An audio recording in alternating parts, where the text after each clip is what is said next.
ជាស្វាគមន៍លោកអ្នកមកកាន់វេទិកាសម្ភាររបស់ប៉ុស្តិ៍ព័ត៌មានកម្ពុជា CNC នៅក្នុងកម្មវិធីព័ត៌មានកម្ពុជាថ្ងៃនេះហើយមុននឹងឈានទៅដល់កិច្ចសម្ភារនោះពីកម្មវិធីសូមបង្ហាញជូនលោកអ្នកនៅទស្សនវិជ្ជានានាជុំវិញពិភពលោកជាមុនសិន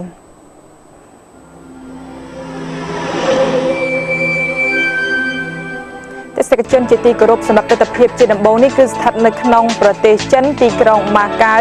ខណៈនេះគឺម៉ោង 9:58 នាទីព្រឹកដែលនៅទីនោះផ្ទាល់គឺមានស្ថានភាព 29 អង្សាសេជាបន្តស្ថិតនៅក្នុងប្រទេសស្វីសទីក្រុងលូហ្កាណូទីគីណូខណៈនេះគឺម៉ោង 4:58 នាទីទីភ្លឺដែលមានស្ថានភាព 23 អង្សាសេជាបន្តស្ថិតនៅក្នុងប្រទេសបារាំងទីក្រុងកាណេសខណៈនេះគឺម៉ោង 4:58 នាទីទីភ្លឺដែលមានស្ថានភាព 21 អង្សាសេចក្រឡេទៅមើលទីក្រុងញ៉ាហ្សារ៉ាហ្វលរបស់ប្រទេសកាណាដាឯនោះវិញគឺខណៈនេះម៉ោង 22:58 នាទីយប់ដែលមានស្ថានភាព 21 អង្សាសេទស្សនវិជ្ជាជាបន្តទៀតនេះគឺស្ថិតនៅក្នុងប្រទេសម៉ូរ៉ូកូទីក្រុងអាហ្សាឌៀខណៈនេះគឺម៉ោង 2:58 នាទីទីភ្លឺដែលមានស្ថានភាព 22 អង្សាសេយើងក្រឡេកទៅមើលប្រទេសអ៊ីតាលីដែលស្ថិតនៅក្នុងទីក្រុងវេនីសខណៈនេះគឺម៉ោង 4:58 នាទីទីភ្លឺដែលនៅទីនោះគឺមានស្ថានភាព 27 អង្សាសេជាបន្តទៀតនេះស្ថិតនៅក្នុងប្រទេសអេស្ប៉ាញទីក្រុងតេនេរីហ្វខណៈនេះគឺម៉ោង 3:59 នាទីទីភ្លឺដែលមានកម្រិតស្ថានភាពគឺ 25 អង្សាសេទស្សនវិជ្ជាជាបន្តគឺស្ថិតនៅក្នុងប្រទេសបារាំងទីក្រុងប៉ារីសខណៈនេះគឺម៉ោង 4:59 នាទីដែលមានស្ថានភាព 20 អង្សាសេសូមអរគុណចំពោះការបង្ហាញជូនតេតិនទៅនឹងទស្សនវិជ្ជានានាជុំវិញពិភពលោកដែលឡាយសម្រាប់កិច្ចសម្ភារនៅក្នុងថ្ងៃនេះវិញគឺយើងបានការអញ្ជើញចូលរួមពីសំណាក់ភ្ញៀវកិត្តិយសពីលោកយូសុភាដែលលោកគឺជាអ្នកនិពន្ធនិងជាសាស្ត្រាចារ្យអក្សរសាស្ត្រនៃសាកលវិទ្យាល័យភូមិន្ទភ្នំពេញដែលប្រធានបទគឺយើងផ្ដោតជាសំខាន់នៅក្នុងថ្ងៃនេះតេតិនទៅនឹងសិលវិធីនៃការតែងនិពន្ធប្រឡោមលោកចាជំរាបសួរចាជាថ្មីម្ដងទៀតពីកម្មវិធីសូមថ្លែងអំណរគុណដល់លោកយូសុភាដែលបានចំណាយពេលវេលាចូលរួមនៅក្នុងកម្មវិធីរបស់យើងហើយនេះក៏ជាវត្តមានជាបន្តផងដែរដែលលោកបានចូលរួមនៅក្នុងកម្មវិធីរបស់យើងចាហើយមុននឹងឈានចូលដល់កិច្ចសម្ភារនោះពីកម្មវិធីសូមឲ្យលោកបង្ហាញជូនចំពោះចំណាប់អារម្មណ៍របស់លោកផ្ទាល់នៅក្នុងកម្មវិធីរបស់យើងជាមុនសិនចាបាទខ្ញុំបាទសូមជម្រាបសួរបាទជាថ្មីម្ដងទៀតបាទគឺខ្ញុំថ្ងៃនេះមានកិត្តិយសបានចូលរួមក្នុងកម្មវិធីនៅប៉ុស្តិ៍ CNC ថ្ងៃនេះជាលើកទី3បាទហើយខ្ញុំបានមានសេចក្តីសប្បាយរីករាយនៅក្នុងការចែករំលែកបទពិសោធន៍របស់ខ្ញុំទាក់ទងជាមួយនឹងការតែងនិពន្ធទៅដល់មិត្តទស្សនាតាមកញ្ចក់ទូរទស្សន៍បាទជាពិសេសបងប្អូនដែលមានចិត្តស្រឡាញ់នឹងវិស័យតែងនិពន្ធប្រឡោមលោកបាទចាសូមអរគុណលោកយូសុភាហើយដោយសារតែមានទស្សនិកជនជាច្រើនក៏ដូចជាអ្នកអានមួយចំនួនដែលធ្លាប់បានអានស្នាដៃតែងនិពន្ធរបស់លោកគឺគាត់បានស្គាល់លោកតាមរយៈលោកគឺជាអ្នកនិពន្ធវ័យក្មេងដែលមានវោហារស័ព្ទក៏ដូចជាមានថាស្នាដៃនិពន្ធច្រើនទាក់ទិនទៅនឹងការតែងនិពន្ធប្រឡោមលោកដែលភាគច្រើនគឺគាត់បានអានសៀវភៅរបស់លោកហើយគឺគាត់តែងតែថាដូចជាបណ្ដាលអារម្មណ៍របស់គាត់ចូលទៅតាមសៀវភៅរបស់លោកផងដែរហើយតាមរយៈការដែលនាងខ្ញុំបានជួបសម្ភាររបស់លោកកន្លងមកគឺលោកក៏ជាអ្នកនិពន្ធវ័យក្មេងមួយរូបដែលទទួលបាននៅស្នាដៃនិពន្ធក៏ដូចជាពានរង្វាន់ជាច្រើនដូច្នេះខ្ញុំសូមឲ្យលោកលើកឡើងក៏ដូចជាបញ្ជាក់ឡើងវិញបន្តិចទាក់ទិនទៅនឹងពានរង្វាន់ដែលលោកបានទទួលឡើងនាពេលកន្លងមកនេះថាមានពានរង្វាន់អ្វីខ្លះនោះចា៎បាទចាប់តាំងពីការចូលប្រឡងនៅក្នុងការតែងនិពន្ធការប្រកួតប្រជែងកន្លងមកដល់ពេលនេះខ្ញុំបានទទួលបានពានរង្វាន់ជាច្រើនដូចជារង្វាន់ទទួលបានពីសាកលវិទ្យាល័យភូមិន្ទភ្នំពេញក្នុងកម្មវិធីទិវាអក្សរសាស្ត្ររង្វាន់រឿងខ្លីទទួលបានពីសមាគមលទ្ធិប្រជាធិបតេយ្យនៅប្រទេសកម្ពុជាចំនួន3បាទហើយនឹងពានរង្វាន់ព្រះនាងអន្តរទេវីដែលរៀបចំឡើងដោយក្រសួងវប្បធម៌វិចិត្រសិល្បៈពានរង្វាន់ព្រះបាទអង្គឌួងដែលរៀបចំដោយក្រសួងវប្បធម៌វិចិត្រសិល្បៈពានរង្វាន់សម្ដេចព្រះសង្ឃរាជជួនណាតពានរង្វាន់សម្ដេចអុកញ៉ាសតន្ត្រីជាអិនពានរង្វាន់អុកញ៉ានុកនពានរង្វាន់ព្រះមនីកុសលសូហាយបាទសរុបទៅបានជាង10រង្វាន់និងពានរង្វាន់ហើយចាំពីតាំងការសរសេររហូតមកដល់ឥឡូវនេះចាឃើញថាលោកបានទទួលនៅពានរង្វាន់ជាច្រើនដែលលោកបានរៀបរាប់បាញ់មិញគឺមានប្រមាណជាង10ពានរង្វាន់ដូច្នេះយើងអាចនាងខ្ញុំអាចនិយាយថាការតែងនិពន្ធនេះគឺជាផ្នែកមួយនៃជីវិតរបស់លោកដែរឬទេចាបាទ បើគិតអំពីវិស័យការតែងនិពន្ធរបស់ខ្ញុំចាប់ទុកមួយជាផ្នែកមួយនៃជីវិតពីព្រោះខ្ញុំបានចំណាយពេលជាច្រើនពាក់ព័ន្ធក្រៅពីការប្រកបការងារចិញ្ចឹមជីវិតជាគ្រូបង្រៀនបាទខ្ញុំយកពេលវេលាមួយយកមកធ្វើការសរសេរដើម្បីបោះពុម្ពស្នាដៃនឹងឲ្យអ្នកអានបានមើលបានស្គាល់រូបខ្ញុំក៏ដូចជាចូលរួមចំណែកក្នុងការលើកស្ទួយវិស័យអក្សរសាស្ត្រនិងប្រឡំលោកកុំឲ្យបាត់បង់ទៅបាទដូច្នេះខ្ញុំបានចំណាយពេលមួយផ្នែកនៃជីវិតរបស់ខ្ញុំផ្ដោតទៅលើការសរសេរប្រឡំលោកដូច្នេះខ្ញុំចាត់ទុកថាការប្រឡំលោកគឺជាផ្នែកមួយនៃជីវិតរបស់ខ្ញុំពីព្រោះខ្ញុំបានធ្វើវាដើម្បីឲ្យខ្ញុំមានកិត្តិយសនិងមានកេរ្តិ៍ឈ្មោះនៅក្នុងសង្គមបាទចាសូមអរគុណហើយចាប់តាំងពីពេលដែលលោកចាប់ផ្ដើមតែងនិពន្ធដំបូងរហូតមកទល់នឹងបច្ចុប្បន្ននេះថាតើស្នាដៃរបស់លោកដែលបាននិពន្ធកន្លងមកនេះបានប្រហែលជាប្រមាណរឿងដែរចាបើចាប់តាំងពីការសរសេររហូតមកដល់បច្ចុប្បន្ននេះបើសិនមកយើងធ្វើការបែងចែកជាពីរផ្នែកទី1ផ្នែករឿងខ្លី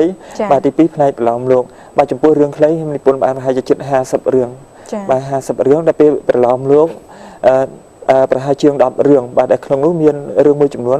បានបោះពុម្ពផ្សាយមាន9រឿងហើយនឹងរឿងមួយចំនួនទៀតមិនទាន់បានបោះពុម្ពផ្សាយទេបាទចានេះខ្ញុំមានចម្ងល់បន្តិចចំពោះលោកដែលមានការបែងចែករឿងខ្លីហើយនិងរឿងប្រឡំលោកថាតើយើងមានការបែងចែកយ៉ាងម៉េចដែរចំពោះផ្នែកនៃពីរនេះថាតើរឿងខ្លីវាមានលក្ខណៈយ៉ាងម៉េចហើយរឿងប្រឡំលោកវាមានលក្ខណៈយ៉ាងណានោះចាបាទភាពខុសគ្នារវាងរឿងខ្លីនិងប្រឡំលោករឿងខ្លីគឺជារឿងមួយដែលអ្នកនិពន្ធសរសេរទៅវាមានលក្ខណៈខ្លីអ្នកនិពន្ធធ្វើការសង្ខេបព្រឹត្តិការណ៍ដោយមិនមានការរៀបរាប់ទស្សនាក្បោះក្បាយអំពីសកម្មភាពអំពីដំណើរជីវិតបានល្អិតល្អន់ដោយនៅក្នុងប្រឡំលោកទេគឺរឿងខ្លីយើងច្បាច់ទៅយកចំណុចណាដែលសំខាន់បាទសិលវិធីនៅក្នុងការសរសេររឿងខ្លីគឺសង្ខេបហើយខ្លីហើយខ្លឹមប៉ុន្តែនៅពេលដែលអានចប់អ្នកអានអាចអានយល់បានអំពីអត្ថន័យរបស់រឿងយើងថ្មីត្បិតតែខ្លីមែនក៏ប៉ុន្តែខ្លឹមវាមានខ្លឹមសារនិងមានសារអប់រំនៅក្នុងនោះបាទចំណែកឯរឿងប្រឡំលោកវិញខុសពីរឿងខ្លីដោយសាររឿងប្រឡំលោកទាមទារឲ្យអ្នកនិពន្ធប្រើប្រាស់នៅទេពកោសល្យនៅក្នុងការរៀបរាប់បាទមានតាំងពីវិធីពណ៌នាវិធីរៀបរាប់ព្រឹត្តិការណ៍ដែលល្អិតល្អន់រៀបរាប់អំពីសកម្មភាពតួរៀបរាប់អំពីរូបសម្បត្តិរបស់តួជាដើមហើយមានរៀបរាប់អំពីសកម្មភាពផ្សេងដែលធ្វើឲ្យអ្នកអានមើលទៅមានលក្ខណៈជក់ចិត្តដិតអារម្មណ៍លន្លង់លន្លោចទៅតាមអត្ថន័យការរៀបរាប់របស់អ្នកនិពន្ធប្រសិនបើយើងសរសេរទៅកាត់ខ្លីៗអត់មានការរៀបរាប់បញ្ចេញបញ្ចូលនៅលក្ខណៈដែលធ្វើឲ្យអ្នកអានលងលួយទេគេអត់ហៅថាប្រឡំលោកទេបាទដូច្នេះវាខុសគ្នាសរុបមកវិញគឺខុសគ្នាដែលថារឿងខ្លីគឺជារឿងសង្ខេបខ្លីហើយខ្លឹមចំណែកឯប្រឡំលោកគឺជារឿងបែបវែងដែលអ្នកនិពន្ធអូសបន្លាយដែលប្រើភាសារូបអារម្មណ៍នៅក្នុងនោះដើម្បីឲ្យមានអ្នកអានមើលទៅហាក់បីដូចជាមើលឃើញផ្ទាល់នឹងភ្នែកស្ដាប់ឮផ្ទាល់ត្រចៀកបាទហើយហាក់បីដូចជាខ្លួនអ្នកអាននឹងកំពុងតែចូល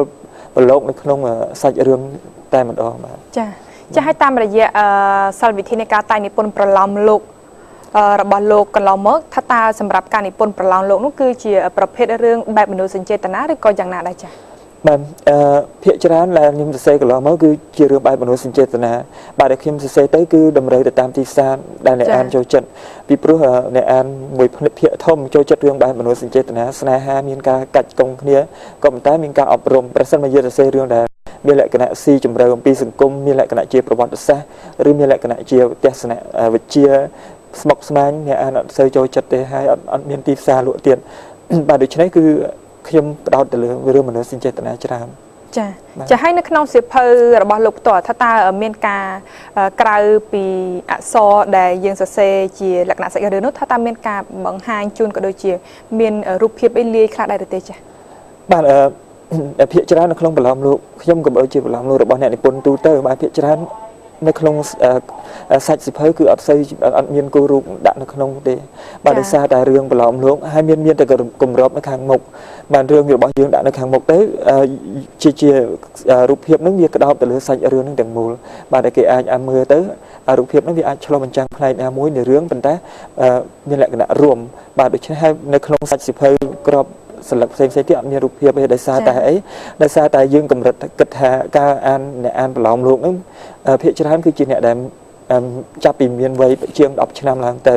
បាទជាវ័យដែលមិនមែនជាកុមារទៀតទេជាជំទង់បាទដូច្នេះជំទង់គេអាចមើលទៅគេអាចប្រើនៅពេលដែលគេអានឃ្លាមួយឬក៏ការរៀបរាប់របស់អ្នកនិពន្ធមួយអាចធ្វើឲ្យគេនឹងចេះ ប្រើមនោរូបភាពរូបបារម្ភអាចឲ្យគេនឹកឃើញសកម្មភាពរបស់តួមុខមាត់តួនឹងតាមរយៈការអានរបស់គេដោយមិនចាំបាច់ឲ្យយើងគូររូបឲ្យមើលដូចជាកូនសិស្សនៅថ្នាក់បឋមសិក្សាចាដោយដែលលោកបានលើកឡើងដូចនេះដែរតាមរយៈដែលនាងខ្ញុំបានមើលក៏ដូចជា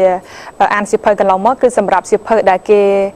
សម្ដៅទៅលើខាងផ្នែកកុមារគឺភាគច្រើនមានលាយឡំទៅរូបភាពច្រើនជាងខាងផ្នែកមនុស្សធំតែសម្រាប់មនុស្សដែលបីជំទង់ឬក៏យុវវ័យចាប់ពីយុវវ័យឡើងទៅគឺភាគច្រើនគេសុទ្ធសឹងតែជាអក្សរដែលលោកបានលើកឡើងដូចនេះដែរគឺនៅពេលដែលយើងអានទៅគឺហាក់ដូចជាបណ្ដាលអារម្មណ៍ក៏ដូចជាតាមសាច់រឿងដែលបានសរសេរនៅផងដែរចាដូច្នេះតេតិនទៅនឹងវិធីនៃការតែងនិពន្ធវិញថាតើសម្រាប់លោកផ្ទាល់ដែលជាអ្នកដែលមានបទពិសោធន៍ច្រើនតេតិនទៅនឹងការតែងនិពន្ធក៏ដូចជាបានទទួលស្នាដៃច្រើនគឺទទួលពានរង្វាន់ច្រើននៅក្នុងការតែងនិពន្ធនេះថាតើយើងមានសិលវិធីយ៉ាងណាដើម្បីតែងនិពន្ធរឿងប្រឡងលោកមួយទៅឲ្យដូចថាអ្នកអាននឹងជក់ចិត្តដិតអារម្មណ៍ទៅតាមសាច់រឿងរបស់យើងនោះចាបាទសំខាន់បំផុតខ្ញុំបានធ្លាប់ចែករំលែកបទពិសោធន៍ពាក់ព័ន្ធជាមួយនឹងសរសេរប្រឡងលោកយ៉ាងម៉េចដើម្បីឲ្យអ្នកអានមានការជក់ចិត្តដិតអារម្មណ៍ហើយទទួលបានជោគជ័យបានគឺនៅពេលសរសេរអ្នកនិពន្ធត្រូវតែកំណត់ប្រធានបទឲ្យបានច្បាស់លាស់បាទថាតើយើងចង់សរសេរអំពីអ្វីបាទនៅពេលដែលអ្នកនិពន្ធកំណត់ប្រធានបទបានច្បាស់លាស់បានន័យថាអ្នកនិពន្ធបានកំណត់គោលដៅឲ្យខ្លួនឯងថានឹងដើរទៅរកផ្លូវណាមួយតែប្រសិនបើយើងអត់កំណត់ប្រធានបទឲ្យបានច្បាស់លាស់ទេអ្នកនិពន្ធសរសេរទៅចេះតែប៉ាត់ណាប៉ាត់ណីបាទមិនដឹងថារឿងសរសេរមានគោលដៅយ៉ាងណាអញ្ចឹងអាចធ្វើឲ្យអ្នកអានមានការអ្នកសរសេរនឹងមិនអាចធ្វើឲ្យអ្នកអានមានការជក់ចិត្តដិតអារម្មណ៍អាននឹងដោយសារយើងសរសេរទៅបែកបាទដូច្នេះជាដំបូងទាមទារឲ្យអ្នកនិពន្ធនឹងត្រូវកំណត់ប្រធានបទឲ្យបានច្បាស់លាស់សិនហើយនៅពេលដែលសរសេរអ្នកនិពន្ធត្រូវតែគិតទៅដល់ធាតុ3សំខាន់នៅក្នុងស្នាដៃរបស់ខ្លួនត្រូវកំណត់ឲ្យឃើញបាទទី1គឺផ្នែកអត្ថន័យបាទអត្ថន័យតើអ្នកនិពន្ធសរសេរទៅមានបំណងចង់ឲ្យអ្នកអានទទួលបានអ្វីបាទវាមានតាំងពីឧត្តមគតិរឿងវាមានតាំងពីមូលបញ្ហារឿងនិងមានប្រធានរឿងបាទដូច្នេះឧទាហរណ៍អត្ថន័យនៅពេលដែលឲ្យអ្នកអានចប់អត្ថន័យនោះវាឆ្លុះបញ្ចាំងឲ្យអ្នកអាននឹងមើលអប់រំឲ្យអ្នកអាននឹងយកលំនាំទៅតាមសកម្មភាពរបស់តួដែលជាអ្នកនិពន្ធបានបង្ហាញឲ្យមើលឃើញច្បាស់បាទនៅក្នុងនោះអត្ថន័យរបស់យើងវាជាផ្នែកមួយដែលអាចធ្វើឲ្យរឿងរបស់យើងមានតម្លៃហើយអ្នកអានមើលទៅវាមានប្រយោជន៍ចំពោះគេបាទចានៅក្នុងអត្ថន័យនោះវាមានតម្លៃផ្នែកសិលធម៌គុណធម៌និងសច្ចធម៌បាទមួយទៀតចំណុចទី2គឺផ្នែកអត្ថរូបគឺសំដៅទៅលើវិធីសាស្ត្ររបស់អ្នកនិពន្ធតែម្ដងបាទនៅក្នុងការសរសេរការប្រើប្រាស់ពាក្យពេចន៍ឃ្លាប្រយោគឲ្យពិរោះស្ដាប់ឲ្យអ្នកអានមានការលំលងលួចកំសត់ទុកព្រួយឈឺចាប់ទៅតាមសាច់រឿងរបស់យើងបាទហើយនៅក្នុងអត្ថរូបវាមានផ្នែកតូចៗជាច្រើនទៀតបាទដែលមានទាំងពីវិធីមួយចំនួនដែលពាក់ព័ន្ធទៅនឹងការងាររបស់អ្នកនិពន្ធជាបច្ចេកទេសរបស់អ្នកនិពន្ធបាទដែលក្នុងពេលវេលាខ្លីដូច្នេះខ្ញុំមិនអាចថាយកមកចំណុចមួយមកធ្វើការលម្អិតបានទេតែបើសិនជាមានពេលណាមួយទៀតខ្ញុំនឹងលើកយកចំណុចមួយដែលដូចបន្តិចហៅថាផ្នែកមួយតូចៗនោះយកមកធ្វើការលម្អិតដើម្បីឲ្យបងប្អូនក៏ដូចជាអ្នកទេសនិកជនមួយចំនួនដែលមានចំណងចំណុចចិត្តខាងតែនិពន្ធនោះអាចទទួលបានចំណេះដឹងមិនខ្លះពីខ្ញុំបាទហើយចំណុចទី3នោះគឺផ្នែកអន្តរស់គឺជាតម្លៃចុងក្រោយរបស់រឿងបាទតើពីគេអានរឿងរបស់យើងចប់ទៅតើខ្លឹមសាររឿងនឹងវារស់នៅក្នុងអារម្មណ៍របស់អ្នកអានត្រឹមកម្រិតណាបាទដែលនៅក្នុងនោះការរស់ខ្លឹមសារដែលចុងក្រោយនៃរឿងដែលរស់ជាប់ជានិច្ចនៅក្នុងអារម្មណ៍របស់អ្នកអានហើយឲ្យអ្នកអានអភិវឌ្ឍបានហ្នឹងជាអត្តរសគឺជាតម្លៃចុងក្រោយរបស់អត្ថបទបន្ទាប់ពីអ្នកអានបានមើលអត្ថន័យរឿងហើយមើលពីរបៀបសរសេររបស់អ្នកនិពន្ធហើយធ្វើឲ្យរឿងហ្នឹងរស់នៅក្នុងអារម្មណ៍របស់យើងជានិច្ចអ្នកអានជានិច្ចបើសិនរឿងយើងអត្ថន័យអត់ល្អការសរសេរក៏អត់ល្អអញ្ចឹងរឿងហ្នឹងអត់រស់នៅក្នុងអារម្មណ៍របស់អ្នកអានទេបាទចាសូមអរគុណហើយនាងខ្ញុំក៏មានចម្ងល់ផងដែរតេតិនទៅនឹងការតែងនិពន្ធរបស់លោកផ្ទាល់ថាតើសម្រាប់រឿងកន្លងមកដែលលោកបានសរសេរចេញបោះពុម្ពលក់នៅលើទីផ្សារនេះគឺជារឿងឧទាហរណ៍ថាតើជារឿងដែលកើតមានពិតនៅក្នុងសង្គមឬក៏ជារឿងដែលដូចថាអ្នកនិពន្ធរកនឹកឃើញនោះចាបាទជាធម្មតានៅក្នុងសម្លេងប្រឡងលោកបានអ្នកនិពន្ធមិនអាចកាត់ផ្ដាច់ខ្លួនចេញអំពី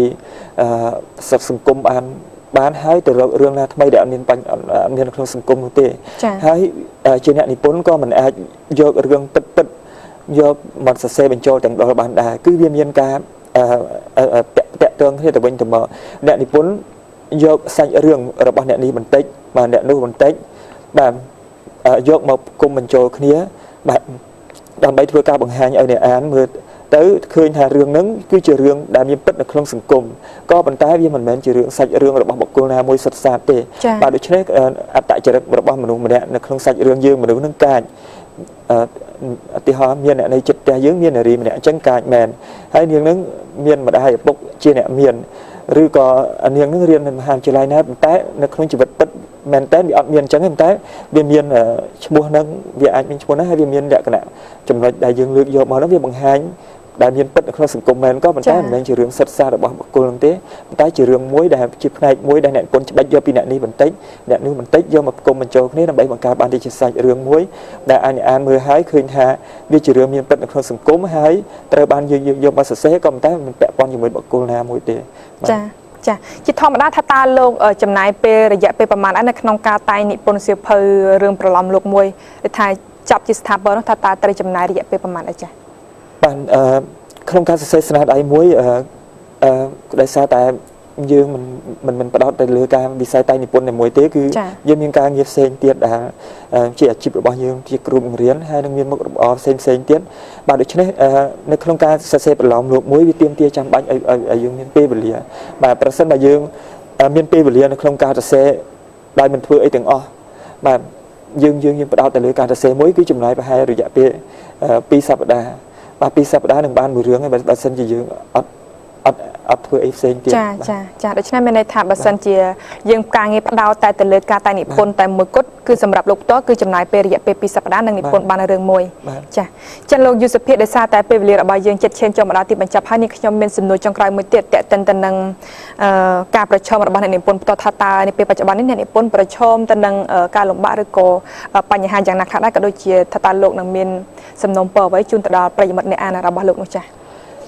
បាននិយាយពីបញ្ហាប្រឈមក្នុងវិស័យប្រឡំលោកខ្ញុំគិតថាប្រសិនបើมันមានការចូលរួមចំណែកក្នុងការជួយលើកស្ទួយមិនមែនពីមែនអ្នកពុតខ្លួនឯងគឺមកចឋានជំវិញប្របើសិនបើគ្មានការលើកស្ទួយជួយឲ្យកម្លាំងចិត្តទេវិស័យប្រឡំលោកនឹងអាចត្រូវបាត់បង់ពីព្រោះមិនថាចំពោះតែរូបខ្ញុំជាអ្នកនិពន្ធដែលធ្លាប់មានបទពិសោធន៍និងសរសេរបានលក់នៅលើទីផ្សាររួចហើយក៏ប៉ុន្តែខ្ញុំសូមផ្ញើសារមួយទៅដល់បាទទស្សនិកជនដែលបានឃើញឬក៏មានការពាក់ព័ន្ធជាមួយនឹងការរួមចំណែកក្នុងវិស័យប្រឡំលោកនេះគឺថាបងប្អូនមួយចំនួនដែលមានចំណង់ចំណូលចិត្តនៅក្នុងការតែងប្រឡំលោកគឺមានច្រើនបាទក៏ប៉ុន្តែគ្នាបានលះបង់កម្លាំងកាយកម្លាំងចិត្តពេលវេលានៅក្នុងការរួមចំណែកសរសេរប្រឡំលោកដើម្បីជួយរួមចំណែកជួយមានឲ្យគេមានកេរ្តិ៍ឈ្មោះផងនិងជួយបានវិស័យសាស្ត្រសាស្ត្រផងក៏ប៉ុន្តែនៅពេលដែលគ្នាបានសរសេររឿងរួចហើយបាទហើយយកទៅបោះពុម្ពផ្សាយរួចហើយយកទៅលក់នៅលើទីផ្សារចំពោះអ្នកនិពន្ធថ្មីកន្លែងបណ្ណាគារខ្លះគេអត់ទទួលស្នាដៃរបស់គាត់យកទៅលក់ទេនេះគឺជាបញ្ហាមួយដែលអ្នកនិពន្ធប្រឈមហេតុអីបានគេមិនយកគេថាជាអ្នកនិពន្ធថ្មីមានបទពិសោធន៍គ្មានបទពិសោធន៍អ្នកអានគេអត់ចូលចិត្តក៏ប៉ុន្តែគិតថានេះជាទង្វើមួយដែលគួរតែរួមគ្នាលុបបំបាត់ចោលជាប្រសិនបើយើងមិនបានផ្ដល់ឱកាសឲ្យអ្នកនិពន្ធចំនួនថ្មីបានយកស្នាដៃរបស់ខ្លួនទៅដាក់នៅលើទីផ្សារលក់នោះទេធ្វើឲ្យគ្នាបាក់ទឹកចិត្តគំនិតទស្សនៈរបស់គ្នានឹងត្រូវបានផ្អាប់ចោលទៅវិញបាទដូច្នេះធ្វើឲ្យគ្នាបាក់ទឹកចិត្តហើយចំនួនក្រោយៗទៅទៀតអាចនឹងបាត់បង់ប្រសិនបើយើងយកស្នាដៃរបស់គាត់ដាក់លក់នៅកន្លែងបណ្ណាគារហើយទទួលយកលក់បានប៉ុន្មានឲ្យកម្រៃគាត់ប៉ុណ្ណោះទៅតាមចំនួនសិភៅទៅគឺអាចឲ្យគាត់មានកម្លាំងចិត្តគាត់មានស្នាដៃគាត់មានឱកាសបានចូលរួមចំណែកនៅក្នុងការសរសេរប្រឡំលោកតទៅទៀតបាទដូច្នេះខ្ញុំសូមអំពាវនាវដល់ម្ចាស់បណ្ណាគារទាំងអស់សូមមេត្តាជួយទទួលយកស្នាដៃរបស់អ្នកនិពន្ធខ្មែរយើងដែលជាអ្នកនិពន្ធចាស់ក្តីថ្មីក្តីយកដើម្បីឲ្យគាត់លក់ទៅមានកេរ្តិ៍ឈ្មោះនៅពេលគាត់មានគេឈ្មោះគាត់សរសេរទៀតហើយគាត់អាចយកជួយរួមចំណែកក្នុងវិស័យសាស្ត្រសាស្ត្រផងហើយម្យ៉ាងវិញទៀតនៅពេលដែលមានសិភៅនៅតាមបណ្ណាគារហើយអ្នកដែលចូលទៅទិញសិភៅនៅពេលដែលគេទិញសិភៅរបស់គាត់មួយហើយមិនមែនតែគេទិញតែប៉ុណ្្នឹងមួយគេអាចទិញអ្វីដែលមាននៅក្នុងបណ្ណាគារនឹងទៀតបាទដូច្នេះនេះគឺជាសារៈប្រយោជន៍មួយដែរចំពោះយើងកុំគិតប្រយោជន៍យើងគិតតែរួមគ្នាធ្វើយ៉ាងម៉េចផ្ដល់ឱកាសផ្ដល់លទ្ធភាពឲ្យអ្នកនិពន្ធបានមានកេរ្តិ៍ឈ្មោះនិងមានស្នាដៃនៅលើទីផ្សារផងបាទនេះជាការអំពាវនាវរបស់ខ្ញុំទៅដល់បណ្ណាគារក៏ដូចជាម្ចាស់តូបទាំងអស់ដែលលក់សិភៅបាទសូមមេត្តាកុំមើលរំលងព្រោះថាវប្បអក្សរសាស្ត្ររលត់ជាតិរលាយដូច្នេះកូនអស់លោកអ្នកក៏ជាកូនជនជាតិខ្មែរហើយក៏ត្រូវការអក្សរសាស្ត្រខ្មែរដែរបាទចាលោកយុសុភាដោយសារតែពេលវេលារបស់យើងបានឈានចូលមកដល់ទីបញ្ចប់ហើយជាចុងក្រោយនេះខ្ញុំសូមថ្លែងអំណរគុណដល់លោកដែលបានចំណាយពេលវេលាចូលរួមនៅក្នុងកម្មវិធីរបស់យើងចាចាប់វគ្គនៃកិច្ចសម្ភាសន៍របស់ប៉ុស្តិ៍ព័ត៌មានកម្ពុជា CNC បានឈានចូលមកដល់ទីបញ្ចប់ខណៈនេះពីកម្មវិធីសូមអនុញ្ញាតសម្រាប់មួយភ្លេតសិន